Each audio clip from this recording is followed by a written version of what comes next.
Yo, what's up mga kaibigan? Nalina tayo magkwentuhan sa team na may two-time MVP Stephen Curry, former East Finals MVP Jason Tatum, player na gumawa ng 70 points kay Devin Booker, halimaw na Anthony Davis, former MVP Joel Embiid, up-and-coming superstar Anthony Edwards at madami pang ibang bigating pangalan. Mukhang maliwanag na nga kung sino ang number 1 option ng Team USA.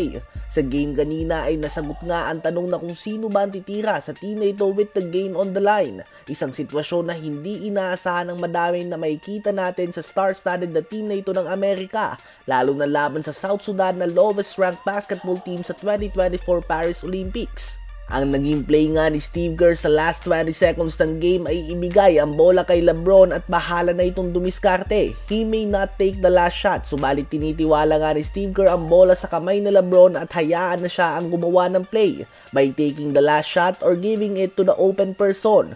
Bago nga mag-umpisa ang mga practice ay sinabi ni Anthony Edwards na siya ang number 1 option ng team na ito. Ngunit ngayon ay maliwanag nga na ang oldest player sa Olympic basketball history ng US, ang soon-to-be 40-year-old LeBron James pa din ang number 1 option ng team na ito na napapalibutan ng mga superstar. Ganun pa man, base nga sa pinapakita ni Anthony Edwards ay hindi naman malabo na dadating din ang oras na siya ang magiging main man ng Team USA. Posibleng sa susunod na Olympics ay siya na ang maging number 1 option ng kanilang national team. Subalit sa ngayon ay mukhang ang 4-time MVP and champion LeBron James pa din ito.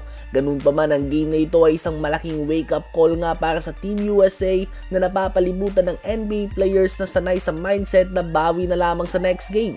Sa NBA nga ay mayroong 82 regular season games at playoffs na best of 7 series ang bawat round. Sa 82 games na yan ay may mga games nga kung saan medyo relax sa mga star player at sa playoffs naman ay may pagkakataon ka nga mag-adjust sa mga susunod na game.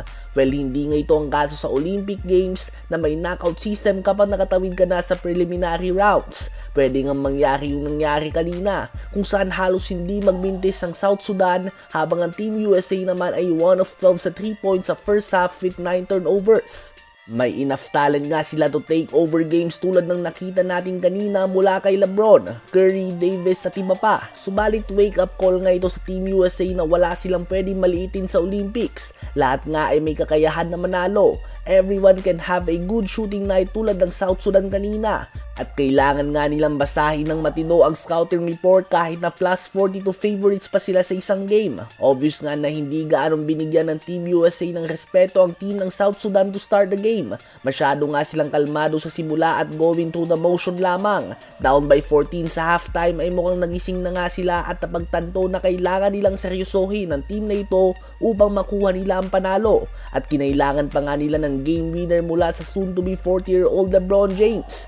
Ang sunod na game ng Team USA ay laban sa World Cup champion sa Germany. Ito na ang huling friendly game nila bago sumabak sa Olympics. Ano ba masasabi nyo tungkol dito?